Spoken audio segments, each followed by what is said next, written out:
Okay.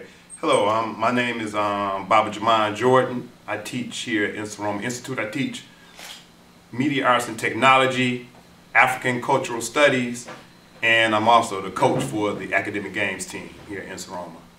I've been here for approximately 9 years, and of course one of the major things that I'm a part of here at Roma and in general is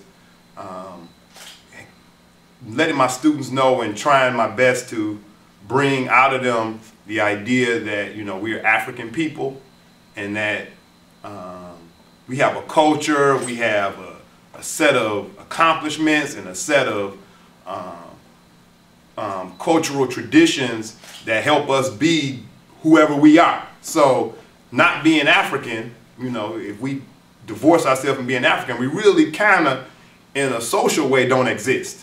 So I try to get my students to understand that, you know, you can't be European, even though we may try to imitate that and all of that. You are African, and to the degree that you don't accept the fact that you're African, and a lot of things we do are based on our African tradition, to the degree that you don't accept that, you basically saying that don't exist. I'm nothing, because you're never going to be European. So first, as I get students to understand that, and of course once they understand that, the majority of them do end up coming to that critical consciousness and understanding that they are still connected through a cultural connection, a cultural link to our African past. Once students understand that, then I can go on to teaching them what that means for us and what should we be doing with the fact that we have this African cultural tradition. Because I have the idea that if at the end of all human history, that it'll be all the people of the world will be sitting at this table talking about their contributions to the world and what they gave to world civilization, and that African people have a lot to say at that table. So you would have Europeans there saying what they did in Greece and Rome and all this stuff.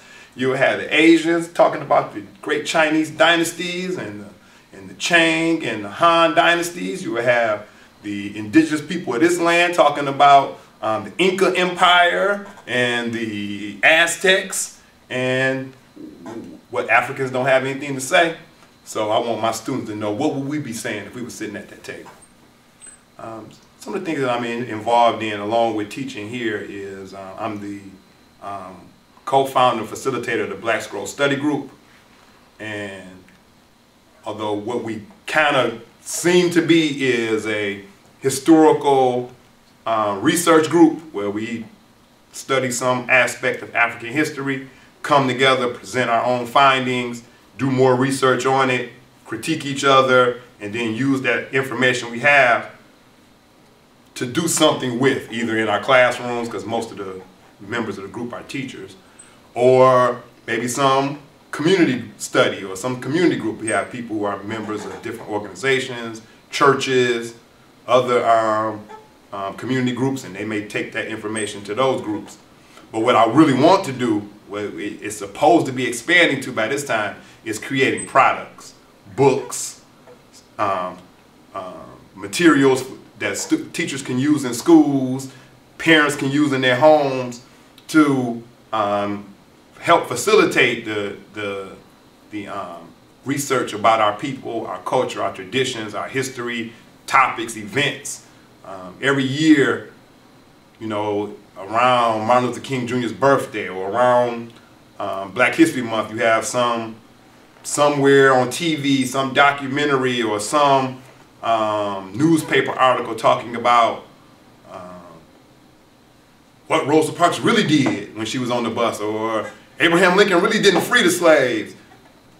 I think that these kinds of things need to be placed in a more user-friendly product. So maybe a book on myths about the Civil Rights Movement.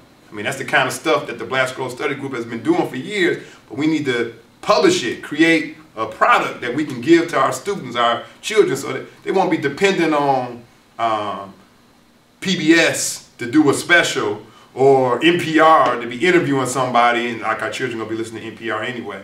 You know, so we need to have that available. So many of our people that are in the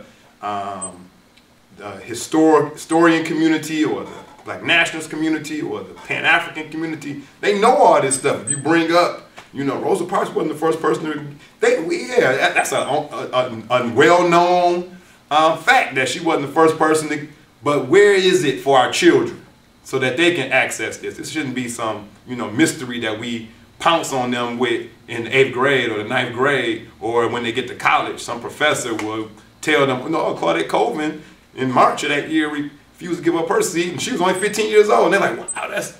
So these kinds of things, we've been researching this stuff for years.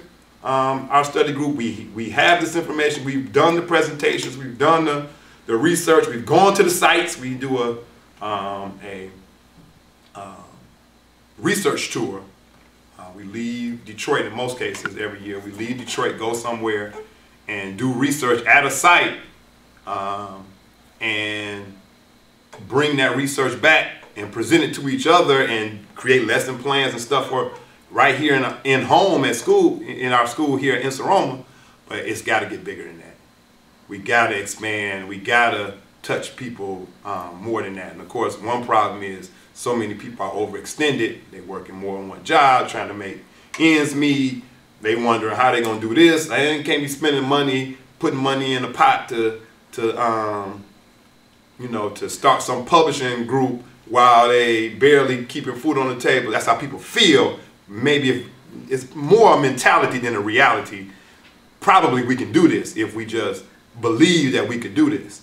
That's one problem. And of course, there's a real problem of there is a lack of resources and a lack of funds and all of those kinds of things. So these are things we're rethinking, and how we're going to make sure that we do what our plan is. And our plan is to create products like this, because there's almost no publishing group, no educational organization, even the Pan-Africanist ones, that are creating textbooks, creating resources, so that our children don't have the children who have teachers that are really activists and really trying to transform what our students are learning. They don't have a text they can go to. Those teachers have to come up with all kinds of, they got old newspaper clippings over here.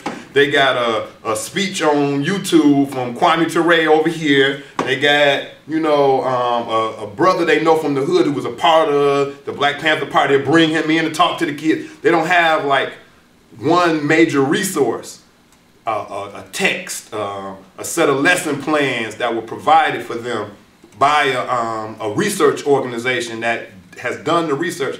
They don't have that. And if we start at that base point where we already have that, then, and we still brought in that guest lecturer, and we still had those newspaper clippings, and we still had the YouTube, our students would be so much further. So that's what, you know, that's kind of what I'm doing, and that's what we've been involved in, and I'm hoping to facilitate more of that this year.